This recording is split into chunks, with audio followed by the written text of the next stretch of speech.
Hello friends. I say YouTube channel bu yeng meri ngipung ko ding mapu ahana makta da khorum jari. Alanga siri ai motivational video gumba adagi speech gum bijai tor roi. Aduna tawai ko hojik kan gi angang sing hai tare. Yamna kana ka da isni na using hojik larak tamaga leri ba say especially class 16 and class 10 adagi 11 12 adagi even mathak forward hai tare graduate forward lei ba ko English po hening no ko muru ina student sing na kana ga da gumba video mai semak pani hojik matamda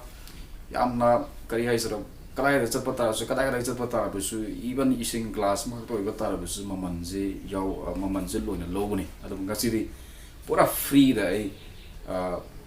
myam da kana ga da gumba class ai na lo ka da ni adana ai video si aho bu de na aroi ho yeng dia kana kara mugra di macha sing se koi larek tamaga leiba koi angang sing se betare maru na hojiki leiba keno se da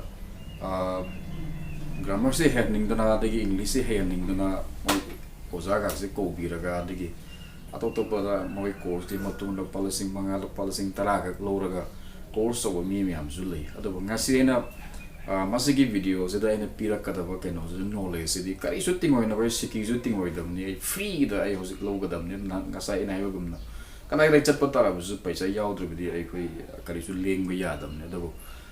meyam na masigi video se yeng biu ada kan da bu su phang biu ada nung si video na subscribe su to biram like su to biro ada comment su pi biro ada hosik ti ai koi yeng se muru oi na ngasi aina ahan no topic se pai ge ahan no topic se masih khang da ya da masih khang da ta ri nga sai ge la ka da topic me am da chat pa ya roi da ba da ge khang ba da lu ra ka da ba ada ahan da topic si nga sai ko na nei na ka da ba si sentences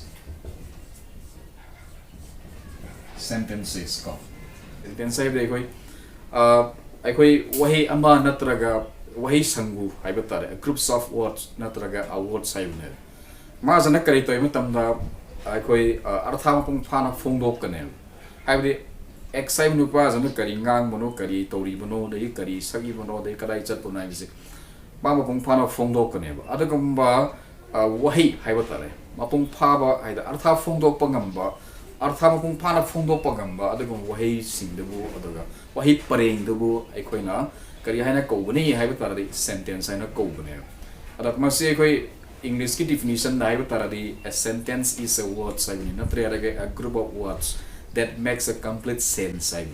dan mato kumaina sense sem mo noi taringa sai haido subject sina tori ba thabak sima kari thabak to bu noi sima mapung phana hai tare artha se pana phungdok lam gane modu bu ne ba ekana sentence na ko da bas ana ani subda ekana yeng da bas sentence makhal kya su no suni kinds of sentences ko natraga types of sentences ko yeng bata ana ko yeng si ose sentence ki definition do si definition se ko ne ise bata su a group of words or a word that makes complete sense is called a sentence. Record. The hosik koi makata was a koi kinds of sentence la si the kinds of sentence ai kira masi the whiteboard to mu pirakke moro ai nai koi the white kano the kinds of sentence la gitu sentence ai koi makal kya sui ta di ai koi sentence makal manga sui sentences are of 5 kinds ko sentence manga su ne sentence gi makal si manga le ne makoi sing lo kana kana no ai si de irakke ahan badalai bisi ai koi assertive sentence am le adagi ani subada lai bisi interrogative sentence ka adagi ahum subada lai bisi imperative sentence adagi mari subada lai bisi optative sentence aduga aroiba haytare last time the number 5 the labor manga su the labor 5 the labor sina exclamatory exclamatory sentence ko basi sing sine be kinds of sentence yaw ba si ko masi manga si bani ngasai de ko na khanak pa jada ko na points an hinga si khang manga mi han da sentence kali no de sentence ki makal jana kya su no mai kinds in tra manga su re manga si gi definition na the examples in mathangi video dai upload tor ke ngasi gi dai masi solution ge madu ka tan na ko sentence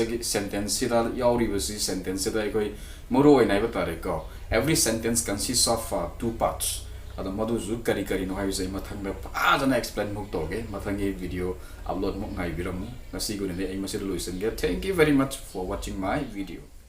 thank you bye bye